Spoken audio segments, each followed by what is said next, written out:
They want to hear real. And like you said, and we had this whole negative thing about keeping it real for but take that away, right? Strip that away and look at the definition of the word, right? And we're really talking about just being truthful to who you are, truthfully who you are, authentically. Like I said, I have this whole model around authentic action, authentic storytelling. It really is truthfully, like I said, going back. And I'll share with you the 3 steps really quick.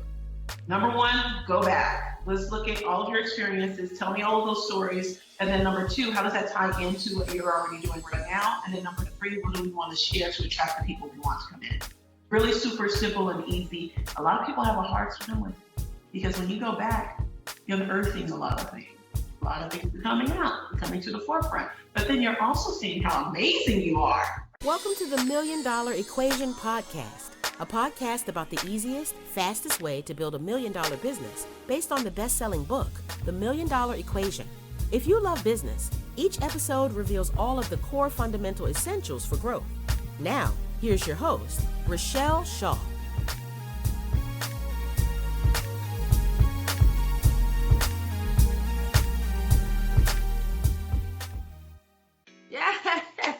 Yes. So, hey, you know what? I always like to come with the real deal, Holyfield,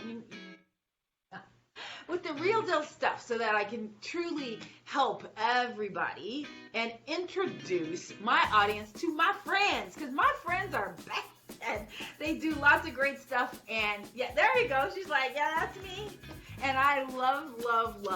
I didn't know that I was going to love this as much as I'm loving it, but I'm absolutely loving every time I get to talk to them. So my friend Jessica Walker, they call her Jaw Speaks Digital. Yay. But she's here to help y'all and to talk about your business, your brand, and what you should be doing digitally to make sure that your business sustains and stays forever.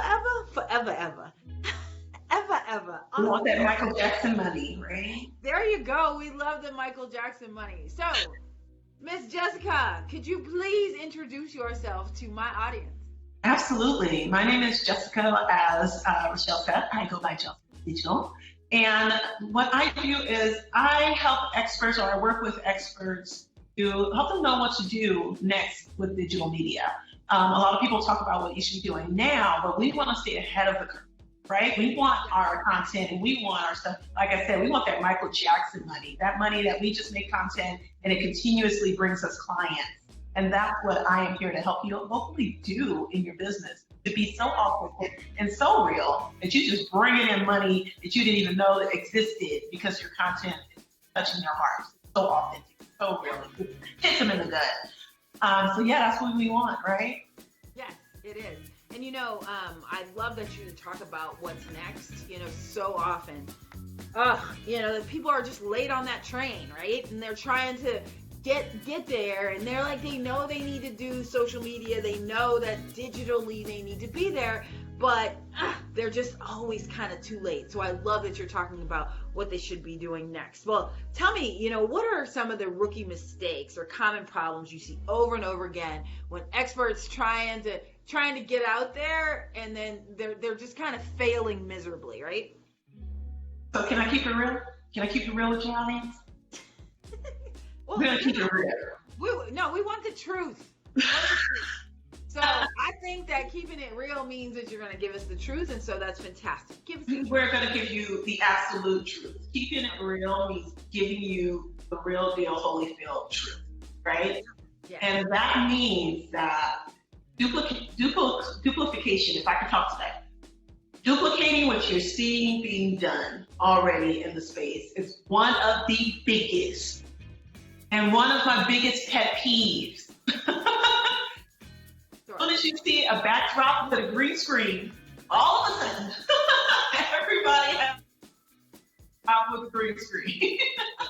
Yeah. It's like you look so futuristic that you don't look real. So are you really in space, or do you just have the green screen? Right? But that doesn't connect. Yeah. That doesn't connect. So. Well, I think they look at it and they go, oh, that's cool. That's what I'm going to do, right? Because, on that same thing is I think that they don't really have a plan and they're just kind of winging it. And so, you don't get that duplication or duplication of other people's stuff when you're on your own journey. Yeah, I'm always like, well, so if they're out there, they're way ahead of you. So now you're, trying to swim, trying to get to the top so that you can breathe, so you can get a little bit. I don't do crumbs. I don't like crumbs. I don't think crumbs are cute. So why would I copy somebody who's already out there? I just don't get. And I love that when they copy graphics, it's like, oh well, now your graphic looks just like this one. So how do I know it's you? Who do you think you're tricking? I just don't get it. And so give me your take on why they do it. Mine is that I maybe I'm wrong, but what do you think? No, I completely 100% agree with you. I think they just don't have a plan and they don't know what to do. And then some people just don't know themselves. They have not taken the time to sit down and really do that personal development piece of who am I? What am I here to do? What's my purpose in life? So on and so forth. So you have to go back first. I tell my clients, you have to go back first. We have to do a full analysis because if you look back, you'll see experiences and things that you've gone through. They all have contributed to the person you are today, and they all move you forward, right? But when you try to ignore some of that or try to duplication of what's already happening in the space, then you miss the mark. Yeah. So if you don't have a plan, if you don't know who you are, start there first. And then, so many people's childhoods and everything else come out to me because I do digital media. And so we have to really overcome some of that because you're getting on camera, really exposing yourself and being true. And you cannot be true and connect with someone via the camera as you're watching me here. You could probably totally see my heart. You can see how passionate I am about it. So you really have to display that on camera. You really have to be, like I say, fully transparent and authentic who you are to authentically connect via video. Well, it's so easy to see through it, right? It's so easy to see through it. Like, I used to call it my different voice, right? And there were times when I wouldn't go on camera because my hair wasn't done. There's still some times that happens. But, I would come and I'd be sitting here in my suit, right? And, all of my jewelry and, hi. Hey, well, don't you know, and I had this like bounce thing because I was trying to, I don't know what the hell I was doing. But it was very obvious, obvious to me, of course, when I look back at it. Not really obvious to them because they didn't really know, but here's how I know it didn't work. Because it didn't work. Boom. I was just about to say now, who did you attract with that? Who called you? Right. You're crazies, and guys who want to see the bounce, right? Exactly. And so I got crazy stuff, and I'm like, ooh, that's not it. That's not what I want. No. Abort. Delete the email. Right. But it's they're out there anyway. So, but that's a whole nother story. I tell that all the time about how, my articles that are on the wall here, what I got from those are letters from jail. Not because I wasn't being authentic, but because they were like, hey, I got a business idea. See, what you put out attracts. It attracts the people to you. Being real and you're not connecting to yourself because you're trying to, and then some of us, really truthfully, we get into this and we need money, right? You got to have media and money.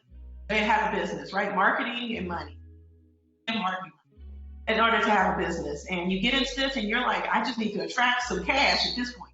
So let me do whatever it is I need to do. Even if I'm pretending, right? Exactly, right? And so you get rid of and you try to push aside that little voice in you saying, hey, this doesn't feel right, because you're so busy trying to get some money. But what I tell people all the time is oh my gosh, the money will be tenfold and you'll actually have people you want to work with. How crucial is that? One of the questions we're going to ask near the end is we're going to talk about that.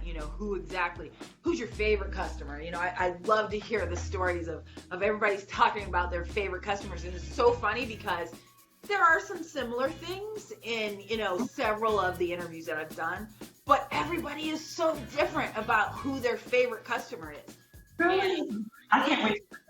When you think through that, right? It's because we are all different. Yep. And, it's like, some people are asking, are you sure, why would you have other coaches on there? And I'm like, cause not everybody is for me. And I know that, I'm very clear because I know who my favorite client is. And they, most of the time, that there's not many. There are lots of them. So let me put that in the universe. Okay. There are lots of them. However, what ends up happening is that they're at such a level that they don't need coaching per se. They need a partner, a totally different thing so that we can do together. So it's just different how that works, right? But when you are thinking about, those rookie mistakes that you keep talking about, is I watch it every day and I go, she's lying, right? I just know. And so one of the bonuses of running a 7-figure business, over $100 million is that, so one of my private clients gets mad all the time because he'll tell me about somebody online, right? And I'll go, okay. And then I'll go and I'll say, they're not making any money. And he'll go, what? And I said, when you run a 7-figure business, there's several things that you do. And I know them only because I've been doing it 30 years. So when I look, I go, yeah, no, that's not what's going on right now. But you can love them because you like their persona, but that's not really what it is. And it, as you say, they end up getting clients that it doesn't work, and then they get a bad reputation. Do you agree with that? Do you agree with that? Well, so I know that I've seen some wild stuff on the internet. But what have you seen, entrepreneurs do that actually surprises you? Whoa. That surprise. So I'm trying to figure out something that surprises me because some of it doesn't surprise me. Some of it is pure desperation, and I understand where it comes from. Yeah. But so I'm trying to think of something that actually surprises me.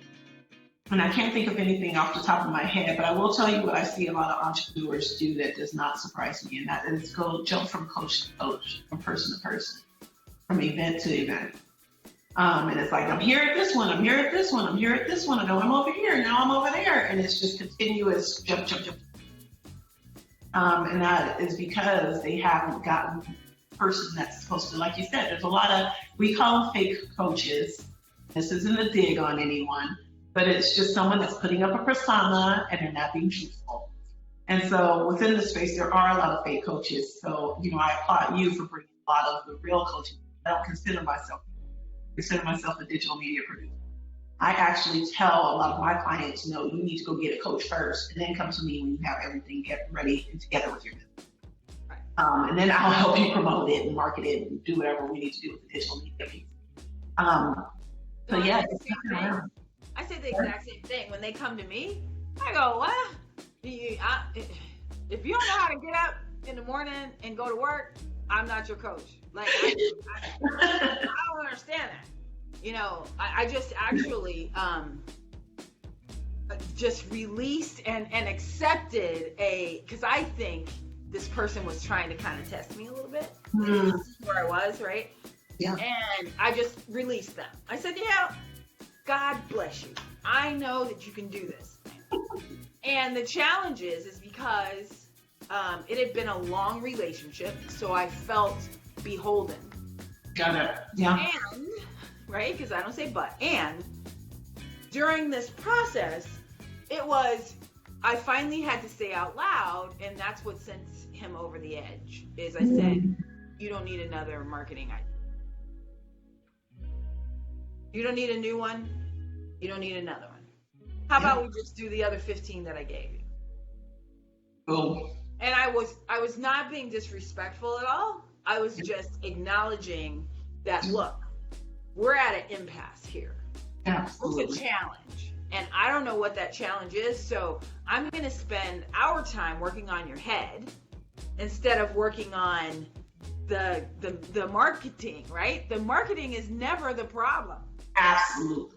Boom. Never. Boom. It is never the problem, right? Absolutely. The $1 million equation works. It Yeah. has always worked. It's worked for 30 years, which is why I wrote the book in less than a week, right? Which you can tell when you read some of the work. But the $1 million equation works. That's not the issue. The issue is, how do I get you to implement it consistently? Because true building and future proofing your business. My take on it, because I'm gonna have you tell us, your take on it, how you do it, right? Yeah.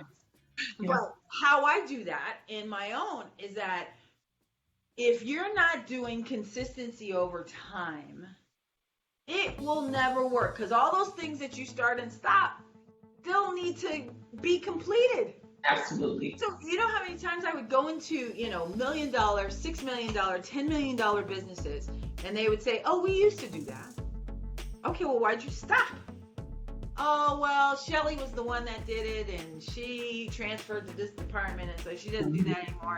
And so they just, it just seemed like we didn't need it. Yeah. Yep. I said, because you don't recognize it until it's too late, right? It all seems to be coasting, and then all of a sudden when you have no money, you can't dig the well, right? When you need the water, when you're thirsty, it's just, no, it doesn't work. So all of those things, that's it still kind of shocks me. It shouldn't.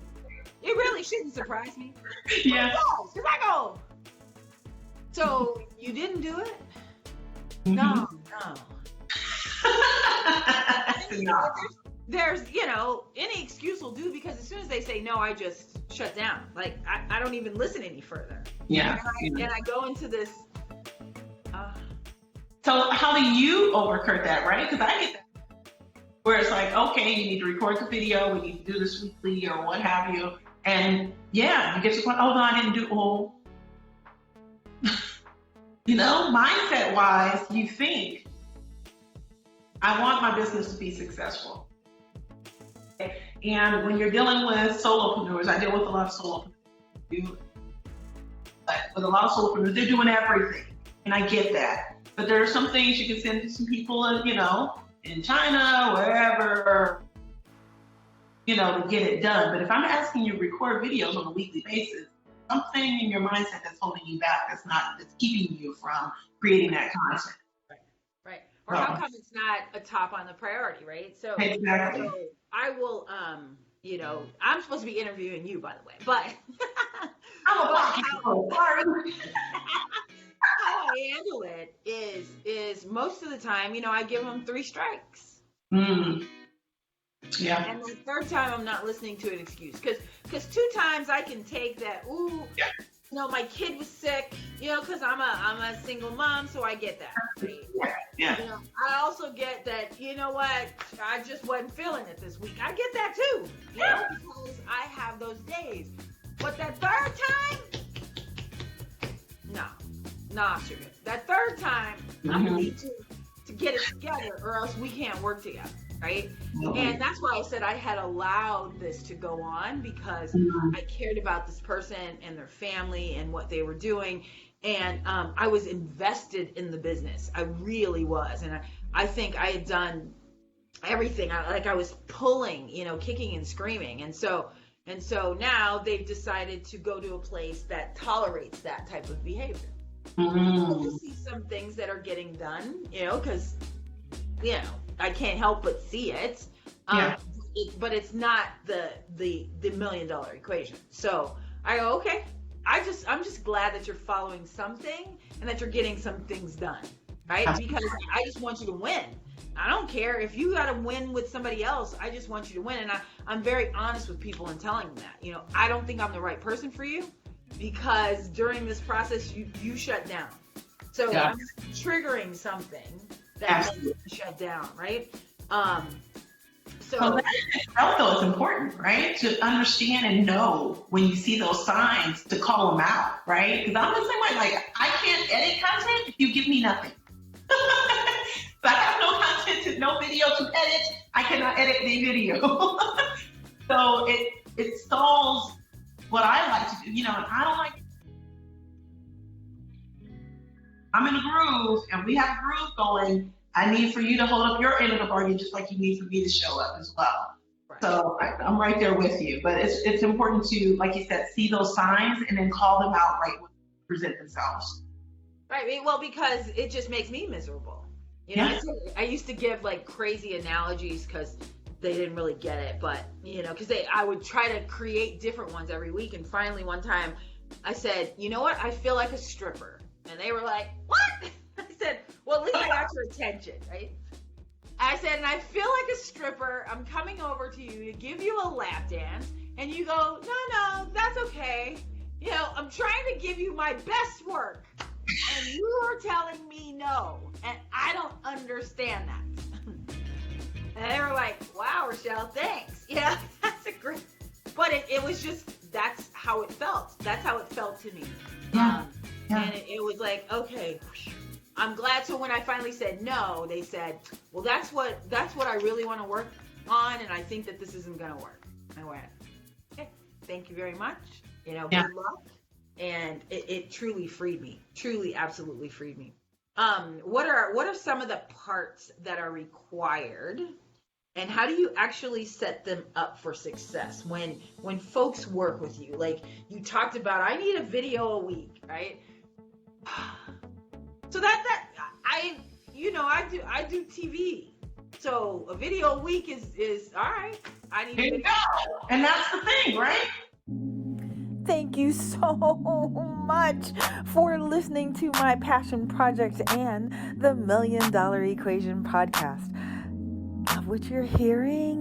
If you like it, I love it. So click the subscribe button to get each week your new favorite episode.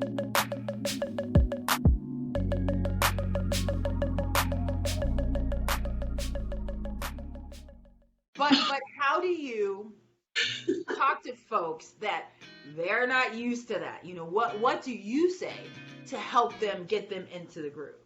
One of the biggest figures that I use is Martin Luther King, as well as Tupac, but I'll stick with Martin Luther King for this particular interview. So Martin Luther King, he had this message that he wanted to get out to the world, right? And the way that he did that is with media. As much as we want to say, he did marches, all that kind of stuff, but it was the media that helped him spread the message to overseas.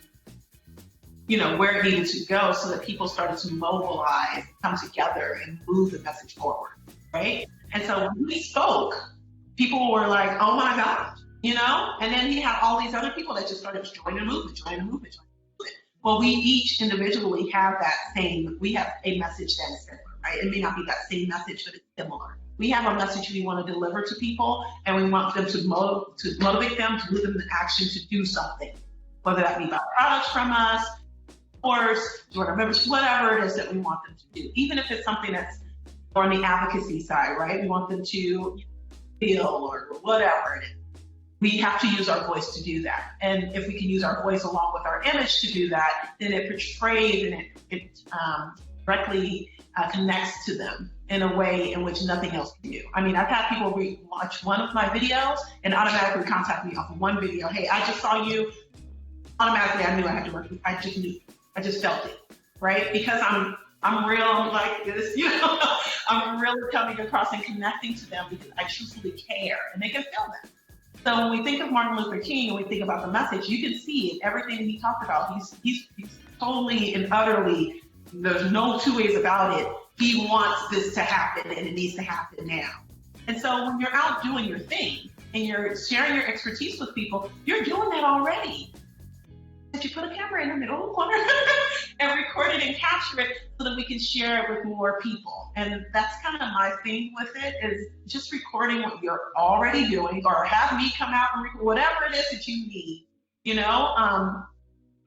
This is a media personality, and I just go and I sit and I just ask him questions about his story. He just goes up, this happened with this person. I was with this celebrity and this happened, and we take those and chop them up. People love that they eat it up because they like him. He's able to relate to them, and he's just telling stories. So it's not like I have to sit down and, today we're going to do this how to record your video. We're telling stories. We're really diving in deep into who you are as an individual, and we're just sharing that with more people. Yeah, I love that, because it really is, once I tell folks normally that, because they ask me, you've gotten so much media, what agency do you use and all that stuff. I'm like, well, nobody can tell my story better than me, number one. The agency is me, right? Right. And number two is that I said, I tell things that most of you guys hide. They asked about, how'd you get in the telephone business? So I can tell you that, well, you know what, I worked for the company, and then my dream was in telecom, and make up this lie. Or I can just tell the truth. Well, shoot, I was dating 3 men in 3 different states, and I had a high telephone bill. So that story has been reported, I don't know, 30, 40 times. That's the piece they always take. And I feel bad for the reporter sometimes, because they think that they're really getting something juicy, and I'm like, well, yeah, that's what everybody thinks. But, most people wouldn't tell that story, right? They'd be like, no. They're telling what they think people want to hear. But that's not what they want to hear, right? Absolutely. They want to hear real. Like you said, and we had this whole negative thing about keeping it real for but take that away, right? Strip that away and look at the definition of the word, right? And we're really talking about just being truthful to who you are. Truthfully who you are, authentically, like I said. I have this whole model around authentic connection, authentic storytelling. It really is truthfully, like I said, going back, and I'll share with you the 3 steps really quick. Number 1, go back. Let's look at all of your experiences. Tell me all of those stories. And then number 2, how does that tie into what you're already doing right now? And then number 3, what do we want to share to attract the people who want to come in? Really super simple and easy. A lot of people have a hard time with it, because when you go back, you're unearthing a lot of things. A lot of things are coming out, coming to the forefront. But then you're also seeing how amazing you are, right? So on the other end of that, right? It's giving you tons and tons of confidence. I love that. Yeah. Yes. On the other end of it. Oh, wait a minute. Yeah, I did do that. And I did this. And you're starting to see the differences between you and other people in the space. For me as a marketer, right? I mean, the essence of who I am is really a marketer. Right? There's so many marketers out there, but the essence of it, I have 6 kids, I've been through a lot of traumatic experiences. Those differentiate me, right? And I bring a voice that is different from anyone else in the space. Right. And it's truthful. That's the same with me, is that, I am so different than most. Mm-hmm. And even just the stuff that, there's not much in business that has happened that I can't say, oh, okay, and relate it back to a story, right? Yeah. It's like, oh, well, when that happened to me, or, that's why I giggle. There's a gal that now, or there's 3 that have now stolen some of my signature stories. And, which they, the reason why it's a signature story is because it's relatable. And everybody kind of gets it, right? So then I ask, okay, well, have you heard do what you love and the money will follow? And they're like, yeah. And I go, that's a lie. Because what I love to do is lay on a beach in Mexico and eat tacos. And I can't find anybody to pay me for that. Right? Exactly. So they go, oh yeah, that is not true. Okay, am I really passionate about this? Or I'm passionate about making money and serving others. That's what I'm passionate about.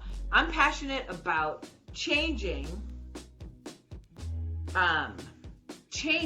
what I was doing and helping entrepreneurs get to what they really want to do. I think that a lot of people start businesses because of various reasons that have nothing to do with, number 1, what they're good at, and number 2, what they really want to do for the rest of their lives. So that's also why they procrastinate, because they're really unhappy and they don't like this, right? On day 3, we're going to really talk about multiple opportunities. If you're in a business that you absolutely hate, I've got some other ones that I love and that I fell in love with that, you know, can get you a fresh start. No, because I think that there was a time when, especially in my telephone days, which is why I'm not doing it, right? Is that I was miserable. It wasn't that I didn't know what to do. I knew what to do, but I had been doing it at that point for 8, 10, 12 years, you know, since I was very young. And I was just like, Yeah. okay, you know, is there more? So then I became, you know, crazier and crazier with my marketing, and doing outlandish and outrageous stuff, which is why, you know, So excited and motivated, right? right, to get me excited Yeah. about it again, because Yeah. I just really wasn't. So, yikes. Okay, so wait, what kind of businesses or customers do you find that are really coming to you for help now? What, you know, who is it that is having a hard time telling their story and digitizing it for the future? Most of them are experts in their field that are too busy. They are just doing their work, right? And they're enjoying doing their work. However, they know they need a vision, right? They know, okay, I am rocking it over here, you know, and like people go to search, zero comes up or very little comes up. Maybe stuff that they don't want to come up. That's another one. Right? Old, it's outdated, it's from a previous business, you know, so on and so forth.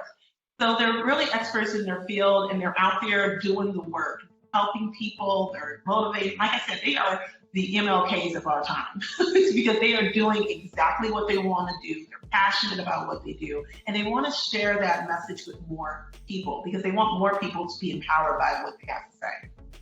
So those are the type of clients I get, and I absolutely love them. I love my clients. Hey, MDE Nation. Have you grabbed the original, the OG book, the book that started it all?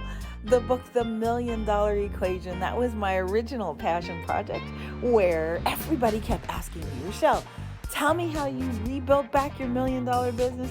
How in the world did you come back from losing it all? How in the world did you do it?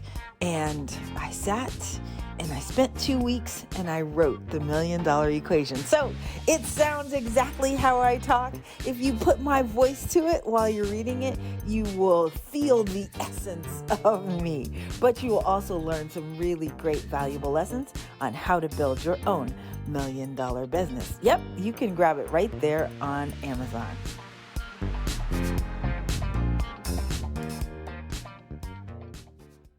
Well, that always is the question of the day. Is my favorite question to ask is tell me about your favorite customer. You know, Okay. let's just say you love this type. So is that who you're really looking for? Is that who your favorite is? You know what? To tell you the truth, on the opposite end of that, my favorite is moms, but they aren't my clients. Those are my ministry. They are, and really truthfully, there are people that work with moms as well. So it may not be moms specifically, but they work with moms in some ways, some shape or form, maybe they're therapists or what have you. And I just love hearing how they are utilizing the expertise that they have to help them move forward. Or maybe it is a mom and they are like, I don't know what to do. I know I want to start something or do something. I've been at home watching it's not Tom and Jerry. Tom and Jerry's old, but they watch whatever cartoons on right now. Everything's digital now, right? Or maybe they watch Homeboy on, what's his name, Ryan on YouTube. Ryan's Toy Review. Anyway, if you have kids out there, you know who Ryan is. Okay, because I'm like, what? Did I miss that? Okay. He's total, oh my gosh. My kids drive me crazy with Ryan. Or you're singing Baby Shark, do, do, do, do, do. Anyway. Yeah. Baby Shark, do, do, do. Anywho, you're over that. And you're ready to sit and do your own thing, right? And so I love working with them because I can sit down and just really dive in deep into what they want to do. And I don't have to be a coach per se. I can just be a friend and a support, right? I don't have to be a digital media producer either. I can just be a support. I'm like, try this, try that, try this. And I can release them into wild and they'll go and do whatever it is that they have on their heart. So I really enjoy that because I know that they're giving back to their families when they come back home, right? Sure. So When their kids. I was the president of Moms in Business, like we would tell them, look, you know, my job was to help a mom, because once I helped a mom, I knew that I was helping the family. And once I helped the family, then I helped the community. And once the community was helped, then it changes the world. You know, it really does if we start with moms. And so I was super passionate. It was a fun ride. Yeah. And, I think we made a huge and great impact, which is always, amazingly fun. And that's what's so cool about it, though, right? You can do it to a mom and make a massive impact. Yeah. It doesn't even have to continue. You ain't got to do 50 million moms. You have to do mom after mom. You can really just be one mother. Yeah. Really just insert that seed into it. And if she goes out, she tells someone else, or kids see her, starting to get excited about things and happy. And now you've changed the paragraph. Is it paragraph? Anyway, you've changed. Thank you. Paradigm. You changed the paradigm all around to something that, it's just attracting goodness. And now you are the person that did that. I like being the person that did it. Yes. Yes. I did. Yeah, I love it. So, we were talking earlier about putting all of this stuff together, and before we even started recording, because that's what happens when we get together. It's like, we were talking about future proofing, and earlier you talked about what's next. So tell me about that, because I know that you have a product that's all about future proofing, your brand and your business and stuff like that. But tell me, what your philosophy is on future proofing and making sure that this business is still there. I think my biggest philosophy of that is one, I've said it throughout this whole interview, is authenticity. Being truthful to who you are, but then also looking at technology, the advances in technology, and staying up to date with that. Once everyone knows on the internet, you're pretty much late. So you have to subscribe to those places and spaces and then you have to look for trends. I'm really good at looking for, not necessarily trends, let me rephrase that. I'm really good at looking at the trends that'll die out and then what's coming after that, right? When I saw Facebook and the F started showing up on all the cereal boxes and on chips and stuff, I was like, oh, Facebook's gonna be huge. That's the thing, this is changing. So I knew to jump on it early. I knew to start creating my account and all that kind of stuff with it. Now back then I didn't know what to do with it yet, but I knew it would turn into something. So looking for those signature signs, ways that things.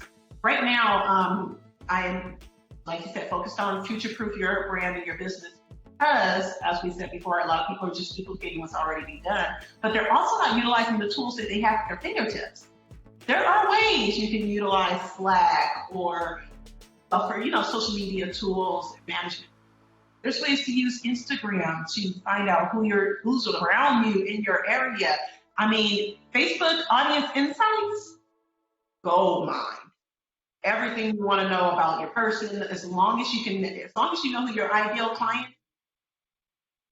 You got all the pages they like, everything. And so you can kind of see what's coming up next to stay ahead of the curve. And that way you know kind of what to tell your people as well, depending upon you. That was a lot.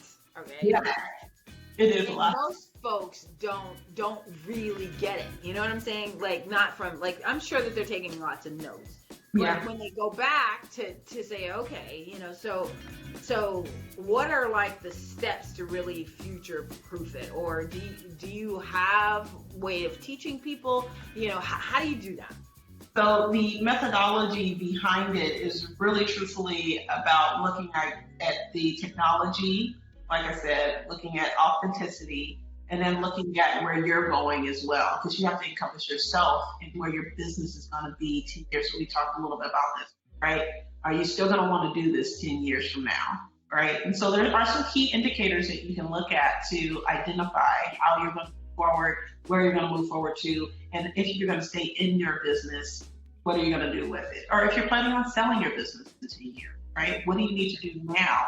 So when we talk about future proof, it's all about what you're doing today to make sure that in the future you're set, right? That sustainable income. We're making sure that we are set from not only just right now, but moving forward. We have things that are coming in. Yes. Sure. And then how do they work with you on something like that? So they can go to my website at jawspeaksdigital.com, or you can email me. It's podcast@jawspeaksdigital.com. And yeah, just reach out to me or DM me. I'm on all social media platforms. Yeah, well, because, I know that they're going to be like, well, if they're not, they should be really thinking about how to future-proof this, right? And they need to know that. So we want to make sure that they can get in touch with you, have that. Below this, there should be all of her links that she just talked about, because no, we're not live. We are kind of hanging out.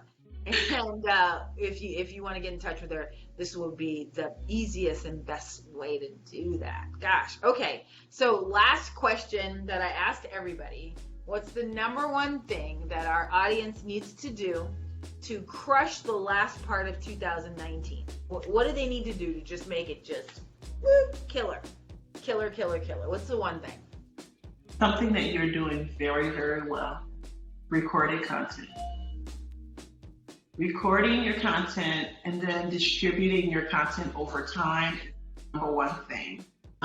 Because you can record a podcast episode, an interview. If you go to a conference and you find someone that is amazing, get their permission, of course, but interview them, ask them if it's okay to share it on your social media profiles. We actually have a template that you can download from us, that you can go ahead and have them sign it, make sure you're on the up and up, right? You're okay.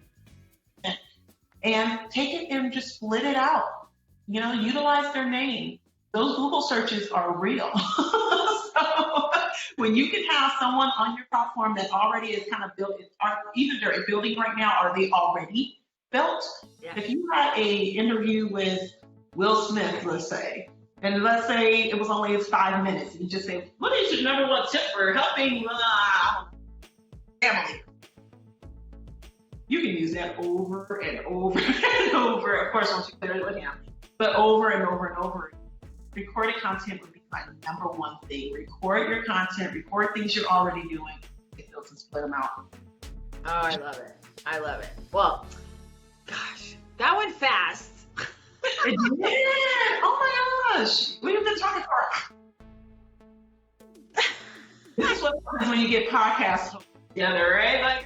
Right. It's like, well, yeah, because we just chit chat, and then it's like, oh my goodness, that's over. Well, I am just excited. Everybody, Jaw Speaks Digital. Woohoo! Right, here we go. Yay. They'll find all of your stuff underneath. Thank you. I am humbled that you would spend some time with me, and I am positive that you have made an impact on people today. So that's you. So be excited about that. All right, beautiful. Thank you so much.